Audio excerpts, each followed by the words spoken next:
नमस्कार पेंशनर्स मित्रों, महाशिवरात्रि की बहुत बहुत शुभकामनाएं।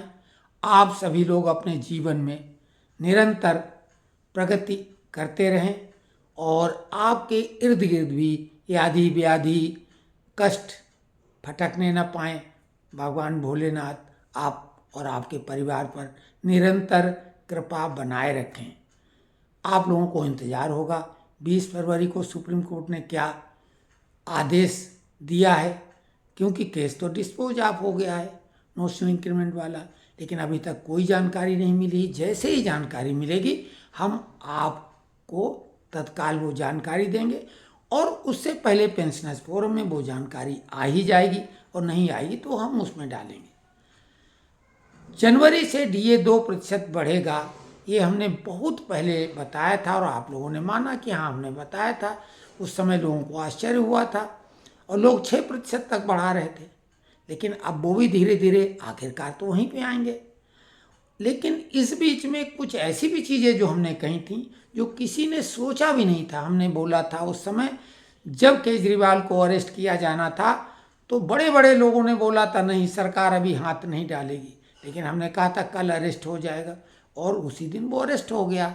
साथ में हमने बोला था उसके पास से वो इतना कॉन्फिडेंटली बोल रहा है कि चवन्नी भी नहीं बरामद हुई, यानी उसने पैसे को बिल्कुल ऐसी जगह लगाया है क्योंकि वो खुद इनकम टैक्स विभाग का अधिकारी रहा है, उसे मालूम है कैसे कहाँ कहाँ छापा डाला जाता है, पैसा पकड़ा जाता है। तो जब वही चोर बन जाएगा तो फिर स्वाभाविक है पकड़ना बेहद कठिन है। लेकिन हमने कहा था इसने क्रिप्टो करेंसी में वो पैसा भ्रष्टाचार का लगा दिया है और क्रिप्टो करेंसी को ट्रेस आउट कर पाना असंभव सा है। उसके एप्पल फ़ोन में वो है और वो पासवर्ड बता नहीं रहा और वो कहीं भी कोई ऐसा नहीं कि बैंक में जमा करने जाना हो, हवाला करना हो, कुछ नहीं, वो तो बिल्कुल उंगलियों फिंगर टिप पे है। और अब वो बात कुछ लोगों ने कहनी शुरू की है कि केजरीवाल ने बिटकॉइन में इन्वेस्ट कर दिया वो पैसा। लेकिन हमने साथ में एक बात और कही थी कि शीश महल जितना हाईटेक है उस हिसाब से इसमें कोई गुप्त तहखाना भी निश्चित तौर से होगा और उसमें भी उसने पैसा रख रखा होगा, क्योंकि सारा पैसा तो क्रिप्टो में नहीं लगाया होगा, क्योंकि बहुत सारे खर्चे करने पड़ते हैं। मीडिया को भी ऑबलाइज कर रहा है, इधर उधर अधिकारियों को भी जो है, भले वो सरकार के उसके ना हो, केंद्र सरकार के हों, उन्हें भी वो किस तरीके से ऑबलाइज करता होगा, स्वाभाविक है धन के द्वारा ही। तो वो धन भी उसके पास तो होगा, तो वो उसी तहखाने में होगा। शीश महल में वो तहखाना निश्चित तौर से है, अब भाजपा के कब्जे में है, वो तहखाने की खोजबीन करें। हाँ, पैसा जरूरी नहीं अब मिले, क्योंकि वो पैसा तो पहले नंबर पे ले ही गया होगा, लेकिन कोई आश्चर्य नहीं कि अभी भी पैसा हो, क्योंकि उसे तो ये लगता था कि वो शीश महल का मालिक है, उसने तो अपने को दिल्ली का मालिक घोषित कर दिया था। तो यानी एक ऐसी बात जो हमने तब कही थी कोई सोच भी नहीं सकता था, लेकिन अब वही बात धीरे धीरे सामने आ रही। दिल्ली के चुनाव का परिणाम भी हमने बिल्कुल 100% तय करके बता दिया था कि हर हाल में भाजपा की सरकार बनेगी, 40 से 52 सीटों के बीच में रहेंगी। तो बहुत सारी बातें जो हमने कही, ट्रंप की जीत के लिए भी हमने दावे के साथ कहा था। लेकिन एक सज्जन जो है राजेंद्र प्रसाद सिंह नाम के, वो अनाप शनाप कमेंट्स लिख के चाहते हैं कि हम ये सब करना छोड़ दें, लेकिन हमारे जो मित्र हैं जो हम पे भरोसा जता रहे हैं, हालांकि अब संख्या निश्चित तौर से बेहद कम हो गई। एक टाइम में हमारे वीडियो को 60,000 से ज़्यादा लोगों ने देखा था, फिर 50,000, 40,000 और अब 500 और 800 तक ही हैं। लेकिन हम कहते हैं 50 लोग ही क्यों न देखें, लेकिन हम तथ्यात्मक बात ही करेंगे, कोई भी काल्पनिक बात नहीं खुश करने वाली कर देंगे। तो आपको ये बता दें कि जैसे ही जानकारी आएगी बताएंगे। लेकिन राजेंद्र प्रसाद सिंह जी ने जो कि पहले बोला कि हम 30 दिन की फरवरी कहाँ होती, तो भाई ये किसे नहीं मालूम है, और हमने कब कहा है 20 फरवरी को 30 फरवरी सुन रहे हैं, अपने कानों का इलाज कराओ, हमने उसमें कमेंट्स में लिखा। तो अब वो बोल रहे हैं कि आप थके हारे लगते हैं, आराम फरमाओ। आराम आप जैसे लोग फरमाएं और कमेंट्स अगर लिखें तो कुछ मुद्दे की बात करें या तो प्रश्न करें। हाँ, कोई कमी दिखे वो कमी बताओ। इस तरह की टीका टिप्पणी करने से क्या है, आप अपने उसी कमेंट्स के ऊपर नीचे दाएं बाएं देख लिया करो कि लोग क्या लिख रहे हैं, कितना भरोसा जता रहे हैं। तो खैर ऐसे लोग आते जाते हैं। हमारे इन्हीं मित्रों ने बोला है कि आप बिल्कुल इस तरह के लोगों को अनदेखा करें।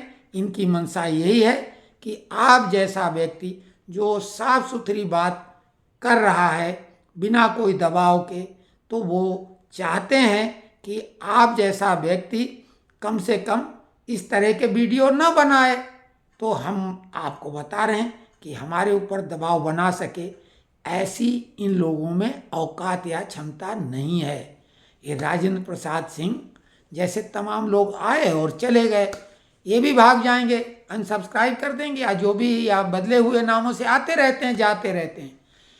हाँ, ये हमारा दावा रहा है हमेशा कि अगर कोई आदमी अपने को बहुत समझता है कि अफलातून है तो वो हमारा फ़ोन नंबर पे हमसे बात करे, या कोई कठिन से कठिन सवाल रखे तो हम उसका जवाब अगर न दें तो मानना, या हमारे जो तमाम विषयों पर वीडियो है उसमें कोई कमी ढूंढ के बताए कि आपने तथ्यात्मक रूप से भारी गलती की है। तो जैसे कि अभी क्रिकेट के बारे में एक सज्जन ने कहा कि आपकी बात गलत हो गई, विराट कोहली ने तो सेंचुरी मार दी। अरे तो क्रिकेट में हमने ये भी तो बोला कि हम विश्लेषण तथ्यात्मक रूप से आंकड़ों के आधार पर करते हैं। विराट कोहली का फॉर्म बहुत गड़बड़ था, बहुत अच्छी बात है, ये तो खुशी की बात हुई कि उसने पाकिस्तान को हरा दिया। और हम तो ये बात कह रहे हैं कि फाइनल जीत गए, समझो फाइनल जीते हारे उससे कोई फर्क नहीं पड़ता। लेकिन हमने ये कहा था ये टीम इस तरह की नहीं है जो चैंपियनशिप जीत सके, क्योंकि बॉलिंग डिपार्टमेंट बेहद कमज़ोर है बुमराह के न होने की वजह से। और जहाँ तक बैटिंग लाइन है उसमें स्टार बैट्समैन हमारे फॉर्म में नहीं थे। कोहली जरूर आ गए, शर्मा जी अभी भी नहीं, 10-20 रन तूफानी बना के काम नहीं होता है। केएल राहुल को आप देख रहे हो बैटिंग लाइन में अक्षर पटेल के पीछे रखा गया है। ऋषभ पंत को अब ये क्यों ऐसा किया जाता है तो वो लोग जाने, बड़े लोग। लेकिन हम जो विश्लेषण करते हैं वो तथ्यात्मक रूप से करते हैं, और जो भी उस विषय का जानकार सुन रहा होगा तो वो मानेगा कि हाँ ये सही बोल रहे हैं। हाँ, एक चीज़ और क्रिकेट के बारे में बता दें कि भारत के पक्ष में ये तो कमी है कि बुमराह नहीं है और कुछ जो स्टार बैट्समैन हैं वो वैसे फॉर्म में नहीं है, रोहित शर्मा भी नहीं है, केएल राहुल भी नहीं है। लेकिन पक्ष में यह है कि इन्हें कहीं जाना ना नहीं पड़ता, कोई मानसिक तनाव यात्रा का नहीं है, थकावट नहीं है, केवल उसी पिच पे बार बार खेलना है, उसी मैदान में खेलना है, तो उसका मिजाज मालूम। आईसीसी इन्हीं के कब्जे में है सबसे, यानी भारत का ही प्रभुत्व है, तो पिच भी इनकी मर्जी की बन सकती है जैसी ये चाहेंगे अपनी ताकत के हिसाब से। और उसी इन्वायरमेंट में लगातार खेलते आ रहे हैं, सारे मैच वहीं खेलेंगे, ये इनके पक्ष में बहुत बड़ा एक मुद्दा है। और जितने भी बड़े खिलाड़ी हैं बांग्लादेश और पाकिस्तान को छोड़ के, वो तो बाहर हो गए, वो सभी आईपीएल की वजह से भारत का मुखर हो के कोई विरोध अगर करने वाली बात है तब भी नहीं कर पाएंगे, क्योंकि आईपीएल एक ऐसी दुधारू गाय है जिसको सभी दूहना चाहते हैं। तो ये सारे पॉइंट भारत के फेवर में हैं। तो अब इसलिए हम ये तो चाहेंगे कि भारत जैसा विराट कोहली फॉर्म में आ गए, शर्मा जी भी आ जाएं, फिर तो कोई बात ही नहीं। लेकिन फिर भी चैंपियनशिप जीतना इतना आसान नहीं है, क्योंकि बॉलिंग भी बहुत अच्छी होना चाहिए, और बॉलिंग डिपार्टमेंट हमारा कमज़ोर है।